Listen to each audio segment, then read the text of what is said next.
لیکن جو ہی انہوں نے جو ہے تحریک عدم اعتماد کا فیصلہ کیا اور فیصلہ کرنے کے بعد جو چیزیں عمران خان کی طرف سے ہوئیں وہ بہت ویل پلانڈ تھیں. اتنی بڑی پلاننگ جو ہے وہ پاکستان کی سیاسی جماعتوں کے کبھی اس میں بھی خیال و خواب و خیال میں بھی نہیں رہی.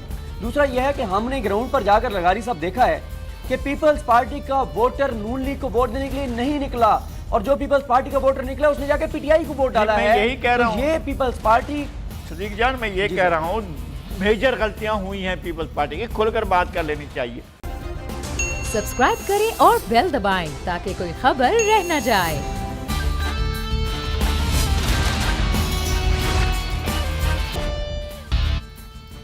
السلام علیکم. Special report with Mudassar Iqbal کے ساتھ حاضر خدمت ہے. ناظرین، انتخابات کے بعد ایک اب نیا معاملہ سامنے آ رہا ہے کہ کیا پنجاب حکومت اب پاکستان مسلم نون کے پاس تو نہیں ہے رہی، لیکن مرکز میں کیا ہونے جا رہا ہے؟ وفاق اب کیا واقعی اسی طرح سے چلے گا جو نظر آ رہا ہے، یا پھر جس طرح سے کل پاکستان تحریک انصاف کے چیئرمین عمران خان نے اپنے خطاب میں کہا کہ ملک کو اگر آگے لے کر چلنا ہے تو صاف اور شفاف انتخابات اس وقت ضروری ہیں، لیکن موجودہ چیف الیکشن کمشنر کے ہوتے ہوئے ایسا ممکن نہیں ہے. اور اب معاملہ دیکھنے میں ہے کہ کیا اب الیکشن کمیشن میں چیف الیکشن کمشنر کی تبدیلی ہوتی ہے یا نہیں ہے، لیکن اس سے پہلے کہ کیا مرکز میں یہ حکومت جو اتحادیوں کے ساتھ ہے، تقریباً 7 سے 8 سیاسی جماعتوں کا اتحاد ہے، وہ اسی طرح سے قائم و دائم رہتا ہے یا نہیں. اب یہ معاملہ بھی ہے، اور ساتھ ہی ساتھ پاکستان پیپلز پارٹی کی جانب سے ایک بڑا اہم جو بیان سامنے آیا آصف علی زرداری کی جانب سے کہ ابھی جلدی نہ کی جائے وزارت اعلیٰ پنجاب کے حوالے سے، کیونکہ سیاست میں بہت سے آپشنز ہوتے ہیں. ان آپشنز میں سے کیا آپشن ہے؟ کیا جو رانا ثناء اللہ صاحب کل فرما رہے تھے کہ 5 لوگ پہنچیں گے ہی نہیں، جس پر اب سپریم کورٹ سے کاف لیگ نے رجوع کر لیا ہے، تو کیا عوامی ووٹ جو ملا ہے اس کے مد مقابل اب دوبارہ ایوان میں ملنے والا ووٹ پھر سے کہیں رد و بدل ہونے جا رہا ہے، یا واقعی پاکستان تحریک انصاف پنجاب میں اب مضبوط ہو چکی ہے اور اس کے بعد اگلا ٹارگٹ مرکز کا ہے؟ اس صورتحال پر بات ہوگی. ہمارے ساتھ موجود ہیں سینئر صحافی، سینئر تجزیہ کار اور ایڈیٹر ان چیف بول نذیر لغاری صاحب. بہت شکریہ لغاری صاحب آپ کے وقت کا. اور ہمیں جوائن کر رہے ہیں سینئر صحافی اور تجزیہ کار صدیق جان صاحب. صدیق جان کا بھی شکریہ ادا کرتے ہیں کہ اس وقت جو ہلچل مچی ہوئی ہے اس پر کر دیں. لیکن لغاری صاحب آپ سے آغاز کرتے ہیں. سر، اب ایک عوامی معاملہ تھا، ایگری کیا گیا دونوں جانب سے، حکومت پنجاب اور اپوزیشن پنجاب کی جانب سے کہ ٹھیک ہے الیکشن کروا لیتے ہیں، 22 کو جو ہے وہ وزارت اعلیٰ کے لیے الیکشن ہو جائے گا. اور اس کے بعد اس قسم کا بیان کہ لوگوں کا غائب ہو جانا کہ وہ آئیں گے نہیں آئیں گے، جوڑ توڑ کے معاملات، تو پھر کسی بحران کی جانب تو نہیں معاملات بڑھتے ہوئے نظر آ رہے پنجاب کی ہم فی الحال اگر بات کریں تو؟ یہ کہ پنجاب میں جو صورتحال سامنے آئی ہے اس نے سیاسی حلقوں میں ایک بڑے سوالات بھی اٹھائے ہیں، اور اس کے ساتھ ساتھ وہ جو رجحان ہے پبلک کا اس کے بارے میں بھی نئی چیزیں سامنے آئی ہیں. ایک تو یہ ہے کہ اگر ہم اس سال کے آغاز کے دنوں کا جائزہ لیں، یعنی جنوری اور فروری کا، اس وقت تک تو یہی تھا کہ عمران خان بہت دبے ہوئے تھے اور اپوزیشن جو ہے وہ بہت ایڈوانس پوزیشن میں تھی. لیکن جو ہی انہوں نے جو ہے تحریک عدم اعتماد کا فیصلہ کیا اور فیصلہ کرنے کے بعد جو چیزیں عمران خان کی طرف سے ہوئیں وہ بہت ویل پلانڈ تھیں. اتنی بڑی پلاننگ جو ہے وہ پاکستان کی سیاسی جماعتوں کے کبھی اس میں بھی خیال و خواب و خیال میں بھی نہیں رہی. نہیں، وہ اس طرح کی پلاننگ کبھی بھی نہیں کر سکتے ہیں. اور دوسرا یہ ہے کہ مجھے نہیں معلوم کہ اسٹیبلشمنٹ کہاں کھڑی تھی کہاں نہیں کھڑی تھی، اور یہ جو کہا جا رہا ہے کہ اسٹیبلشمنٹ چلی گئی تھی نون لیگ کے ساتھ یا نون لیگ کو سپورٹ کر رہی تھی، وہ بات بھی ہماری سمجھ میں نہیں آتی ہے. اس لیے کہ اس طرح سے برے طریقے سے پھنسا کر اور جناب عمران خان صاحب کو پورے طور پر ہیرو بننے کا موقع دینے کی اسٹیبلشمنٹ کی اگر پالیسی تھی تو شاید کامیاب ہوئی ہے. لیکن یہ کہ عمران خان تو جنوری اور فروری میں اگر اس وقت سوچتے الیکشن کرانے کا اور خود کرا رہے ہوتے تو وہ اس پوزیشن میں نہیں ہے کہ جیت سکتے. اور اگر یہ پورے مدت پوری کرنے کے بعد جاتے اگر الیکشن میں 2023 میں، تب بھی ان کے اوپر اتنا بوجھ ہوتا کہ اس کو اٹھانے کے قابل نہ ہوتے. لیکن الیکشن کرانے والوں نے بڑی مہارت کے ساتھ اور پاکستان کی جو میں اس کو کیا کہوں ایک مقتدرہ جو ہے اس نے جتنی بڑی پلاننگ کی ہے اس کا تو جواب ہی نہیں ہے. عمران خان کو بالکل ایک ہیرو کی طرح آگے لے جایا. یہ سیاستدان اب پاکستان مسلم نون کا جتنا تجربہ ہے اقتدار میں رہنے کا، زرداری صاحب جنہیں پروفیسر کہا جاتا ہے سیاست کا، اور تمام سیاسی جماعتیں ان کا اس معاملے میں بڑا ریگارڈ کرتی ہیں کہ وہ بہت دور اندیش ہیں. اتنے بڑے سیاستدان مولانا فضل الرحمان صاحب، ان سب کو اس ساری پلاننگ کا، عمران خان کے سارے بیانیے کا توڑ لگانے میں وہ مطلب ہو ہی نہیں پایا. کیا وجوہات رہی؟ نہیں، میرے خیال میں کسی کو یہ اندازہ نہیں تھا. آپ نے سوال غالباً صدیق جان صاحب سے کیا ہے. نہیں میں نے لغاری صاحب آپ سے سوال نہیں، میں یہ کہہ رہا ہوں کہ انہیں یہ ساری چیزوں کا اندازہ نہیں تھا. کتنے بھی منجھے ہوئے سیاستدان ہوں، اگر بڑی پلاننگ یہ ہے کہ عمران خان صاحب کو ہیرو بنا کر لانا ہے اور فیسیلیٹیٹ کرنا ہے تو وہ ہوا ہے. اور اگر ایک جگہ پر ان کو اپنے جو ہے وہ اپنے ہی اداروں کے پر جو ہے وار کرنا پڑا تو بھی اس کا انہوں نے سہ لیا. اس لیے کہ پرانی ٹینڈنسی ہے. میں سیاست کو جانتا ہوں اور مجھے معلوم ہے کہ کس طرح سے افتخار چودھری کے اندر سرخاب کے پر لگ گئے تھے کہ جناب رات کو 12 بجے تک سپریم کورٹ کے جج صاحبان، ہائی کورٹس کے جج صاحبان، چیف جسٹس صاحبان اور ڈسٹرکٹ اینڈ سیشن جج لائن لگا کے کھڑے ہوتے کہ افتخار چودھری آ رہے ہیں، کیونکہ وہ اسٹیبلشمنٹ پیٹنا چاہ رہی تھی جناب پرویز مشرف کو. یہی صورتحال آج بھی تھی. ایک کسی کو بھی اگر پیٹنے کا معاملہ تھا، عمران خان کو ہیرو بنا کر لانے کا معاملہ تھا، وہ ہوا ہے. عمران خان کے جب جنوری اور فروری کے اس سال کے آغاز پر عمران خان صاحب کو دیکھے تھے وہ ہیرو نہیں تھے، پھر اس کے بعد وہ ہیرو بنے ہیں. ایک ویل پلان چیز تھی، بہت اچھے طریقے سے پلان کی گئی. اور جس طرح سے انہوں نے اس خط والے کارڈ کو کھیلا اور اس خط والے یا براسلہ جو بھی تھا اس کے کارڈ کو کھیلا ہے، وہ بہت اچھا کھیلا ہے اور اس کا انہوں نے ووٹ بینک گین کیا، بڑھایا ہے اپنا. اور یہ متبادل بیانیہ نہیں دے سکے. ان کے پاس متبادل کیا تھا؟ لغاری صاحب جو آپ فرما رہے ہیں کہ یہ بڑے اچھا پلاننگ اور اس میں اچھا کھیل گئے، تو کیا وجہ ہے صدیق جان کہ یہ اتنے بڑے اور بڑے گھاگ جسے سیاستدان ایک لفظ استعمال کرتے ہیں، وہ اس ساری پلاننگ سارے کھیل میں اتنا فلاپ ہوئے کہ حکومت میں بھی آ گئے، اقتدار میں بھی آ گئے، پنجاب بھی ان کے پاس، سندھ بھی ان کے پاس، مرکز بھی ان کے پاس، لیکن پھر نتیجہ بالکل مختلف ہو گیا؟ دیکھیں جب تبدیلیاں ہوتی ہیں نا، میں صدیق جان صاحب سے جی صدیق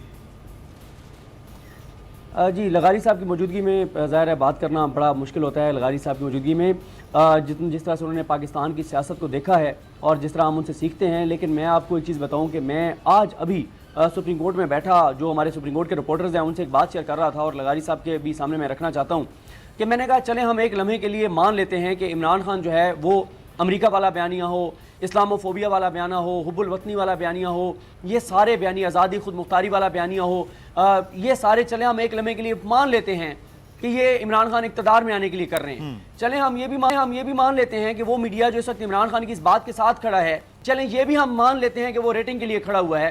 لیکن لغاری صاحب، میں جب ابھی حلقوں میں گیا اور خاص طور پہ ہمارا بکھر لیا یہاں کی مظفر گڑھ کی ڈائنامکس وہ لغاری صاحب بہت بہتر جانتے ہیں. میں آپ کو بتاؤں مدثر بھائی کہ لوگوں کو میں نے پولنگ اسٹیشنز پر، لاہور میں پولنگ اسٹیشنز پر میں نے لوگوں کو دیکھا ہے کہ ان کی آنکھوں میں آنسو تھے جب وہ ووٹ ڈالنے کے لیے آئے. یہ سینٹیمنٹس لوگوں کے، ان سینٹیمنٹس کو آپ کہاں لے کر جائیں گے؟ اور جو لغاری صاحب نے بات کی وہ درست ہے کہ دیکھیں نون لیگ نے کیا کیا. آتے ہی انہوں نے جس طرح کا بیانیہ بنایا وہ بیانیہ بنا ہی نہیں سکے. آتے انہوں نے کیا کہا کہ عمران خان نے سستا پیٹرول اور ڈیزل دے کر ظلم کیا لوگوں کے ساتھ، عوام کے ساتھ. اب وہ لوگوں نے کہا کہ یہ آپ کیا بات کر رہے ہیں کہ وہ پیٹرول سستا دے کر ظلم کر رہا تھا ہمارے ساتھ. اب دیکھیں جو بندہ سفر کر رہا ہوتا ہے مہنگائی کی وجہ سے، جس کو ریلیف ملا، اس کو آپ یہ نہیں بتا سکتے کہ جو سبسیڈی دے رہا تھا عمران خان، وہ سبسیڈی تو آپ کے ٹیکس کے پیسوں سے دے رہا تھا. وہ بندہ کہہ رہا تھا کہ مجھے سے نہیں ہے کہ کہاں سے دے رہا تھا، مجھے پیٹرول سستا مل رہا تھا، مجھے ڈیزل سستا مل رہا تھا. دوسرا دیکھیں عمران خان کے بارے میں جو آج تک پرسیپشن بنی ہے، جو کہ اسٹیبلش ہو گئی ہے، دیکھیں فیکٹس میٹر نہیں کرتے، پرسیپشن میٹر کرتی ہے. عمران خان کے بارے میں اسٹیبلشڈ پرسیپشن ہے کہ وہ کرپٹ نہیں ہے. نون لیگ نے سب سے مشکل جو عمران خان کے خلاف چیز تھی وہ سب سے پہلے کرنے کی کوشش کی، توشہ خانہ والی، فرق بی بی والی، جو سب سے مشکل ٹاسک تھا وہ سب سے پہلے انہوں نے اٹھا لیا. جو بیانیے بن سکتے تھے عمران خان کے خلاف وہ انہوں نے بنائے نہیں. اکانومی کے اوپر پہلے 40 دن تو اسحاق ڈار صاحب اور مفتاح اسماعیل صاحب لڑتے رہے کہ اسحاق ڈار ادھر سے اکانومی چلا رہے تھے, ادھر مفتاح اسماعیل چلا رہے تھے, آپس میں بندر بانٹ پہ یہ لڑتے رہے, مجھے فلانی وزارت چاہیے, مجھے فلانی وزارت چاہیے. پہلے 40 دن میں انہوں نے کیا کیا؟ انہوں نے مریم نواز صاحب کو سیکورٹی دی رینجرز کی, نواز شریف صاحب کو پاسپورٹ دیا, EVM ختم کیا, اوورسیز پاکستانی کو ووٹ ختم کیا, نیب میں ترامیم کی, انہوں نے جو ہے وہ شہباز شریف صاحب کی وہاں سے ضمانت کنفرم کروائی FIE کی عدالت سے, انہوں نے شہباز شریف صاحب کو اور حمزہ شہباز کو نیب کورٹ سے استثناء دلوایا. پہلے 40 دن تو انہوں نے فوکس ہی نہیں کیا پاکستان کی اکانومی کے اوپر. سب سے بڑا جو مسئلہ تھا وہ اکانومی کا تھا. ابھی آپ دیکھیں آج اور کل میں جو ڈالر کا ریٹ گرا ہے, پوری حکومت تعزیت میں وہاں پہ کیمپ لگا کے بیٹھی ہوئی ہے, تعزیتی کیمپ لاہور میں. شہباز شریف صاحب ابھی تک سوگ سے نکل ہی نہیں رہے. تو کوئی سمجھ نہیں ہے اس ملک کے اندر کہ حکومت کہاں پہ ہے, کیا صورتحال ہے. فیصلے میں آپ کو بتا دوں کہ میں انفارمیشن کی بنیاد پہ کہہ رہا ہوں, لغاری صاحب کے پاس مجھ سے بہتر انفارمیشن ہوگی. پیپلز پارٹی کا شکوہ یہ ہے کہ بہت سارے معاملات میں پیپلز پارٹی کو ووٹ ہی نہیں رکھا جا رہا, ان سے مشورہ ہی نہیں کیا جا رہا, اپنی من مرضی کر رہے ہیں. تو وہ بھی پھر کہہ رہے ہیں, پھر پیپلز پارٹی بھی کہہ رہی ہے کہ ہم پھر اپنی ان وزارتوں کے جواب دہ ہیں جو ہمارے پاس ہیں. اور میں آپ کو ایک اہم خبر مدثر صاحب دے دوں کہ PTI کے پاس یہاں پر وفاق میں 3 لوگ کنفرم ہو گئے ہیں نون لیگ کے, ان میں سے ایک مخصوص نشست پہ خاتون ہے. 3 لوگ کنفرم ہو گئے ہیں جو ریزائن کرنے کو تیار ہیں. کسی بھی وقت اگر PTI چاہے تو شہباز شریف صاحب کی حکومت کو گھر بھیج سکتی ہے. ادھر سے صدر کہیں گے کہ آپ اعتماد کا ووٹ لیں. اور آج جو سپریم کورٹ میں بڑی ڈیولپمنٹ ہوئی ہے وہ یہ ہوئی ہے, سپریم کورٹ نے اندیا دے دیا ہے کہ سپریم کورٹ نیب ترمیم کا معاملہ دوبارہ پارلیمنٹ بھیج سکتی ہے. PTI دوبارہ چند دن کے لیے آ سکتی ہے پارلیمنٹ میں. اور یہ شاید اس لیے بھی ضروری ہو, PTI ابھی سوچے گی کہ اگر صدر نے اعتماد کا ووٹ لینے کا کہنا ہے ان کو شہباز شریف صاحب کو, تو اس کے لیے تحریک انصاف کا پارلیمنٹ میں ہونا ضروری ہے. اس کی وجہ یہ ہے کہ اس وقت پارلیمانی پارٹی جو ہے وہ ان 20-25 لوگوں پر مشتمل ہے جو ابھی پارلیمنٹ میں بیٹھے ہیں PTI کے. اگر کل کو صدر کہتے ہیں شہباز شریف کو کہ اعتماد کا ووٹ لیں اور PTI کے منرف اراکین جو پارلیمانی پارٹی ہے وہ فیصلہ کرتی ہے کہ ہم نے شہباز شریف کے ساتھ کھڑے ہونا ہے, تو پھر PTI کیا کر سکتے ہیں, کیونکہ آئین کی ریکوائرمنٹ ہے کہ پارلیمانی پارٹی کی ڈائریکشن ضروری ہے. تو اس کے لیے شاید PTI کو دوبارہ جانا پڑے. فیصلہ PTI نے کرنا ہے, اگلی سماعت تک ان کو سوچنے کا ٹائم دیا گیا ہے. تو یہ ایک بڑی ڈیولپمنٹ ہے جو میں نے آپ کے سامنے رکھی ہے. یہ تو بڑا ایک اہم معاملہ ہے. لیکن جو آپ ایک اور بات کر رہے تھے وہ اتحادیوں کے معاملات کے حوالے سے, لغاری صاحب آپ ڈائنامکس کو بھی آپ کے پاس خبر بھی جیسے صدیق کہہ رہے ہیں وہ زیادہ ہوتی ہے. یہ جو اتحادیوں میں پہلے تو بڑا ساتھ لے کر چلنا تھا, اتحادیوں نے تو نون لیگ کا ساتھ بھی دیا الیکشنز کے حوالے سے, لیکن جو گلا بہرحال شکوہ کیونکہ آج کی جو کمیٹی کی چیزیں تھیں, کل بھی CEC کی کمیٹی اور پھر آج بھی اجلاس میں وہ کچھ گلے شکوے بھی تھے کہ یہ اتنا بڑا بھار جو ہے نون لیگ کا وہ اپنے کندھوں پہ نہ اٹھایا جائے پاکستان پیپلز پارٹی.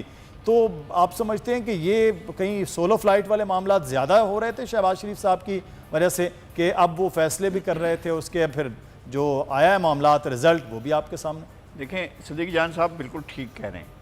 اگر یہ بالکل الٹ ہوتا, اگر یہ پوزیشن پیپلز پارٹی کی ہوتی اور اس کے ساتھ ایک سپورٹر کے طور پر نون لیگ کو کھڑا ہونا تھا, تو نون لیگ پیپلز پارٹی کو کرش کرنے تک چلی جاتی اور کہتی کہ اس کو تو ہونا ہی نہیں چاہیے, ملیا میٹ کر دینا چاہیے. اور عام حالات میں جب بھی ان کا آپس میں تصادم ہوا ہے تو مسلم لیگ نے جتنا بے دردی سے کرش کیا ہے پیپلز پارٹی کو, اس کا تو کسی نے سوچا بھی نہیں کسی طرح سے. زرداری صاحب کے 12 سال جو ہیں وہ تو نون لیگ کی وجہ سے ہیں, وہ کسی اور کی وجہ سے نہیں ہیں. اور جب وہ 1990 میں بند ہوئے, پھر 1997 میں بند ہوئے, اور پھر اس کے بعد رہے آخر تک, اور جب گھر میں آئے تو جس نے دیوار سے لگا کر ایک قدم آگے نہیں بڑھنے دیا وہ تو نون لیگ تھی نا.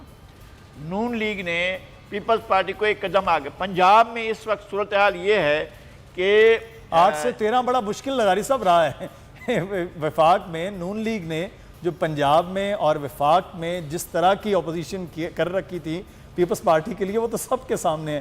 مطلب پیپلز پارٹی کو چلنے نہیں دینے جو ہے نا وہ ایک معاملہ وہ نظر رہا ہے کہ یہ تو ماضی قریب کا حصہ ہے. بالکل آپ صحیح فرما رہے ہیں سر.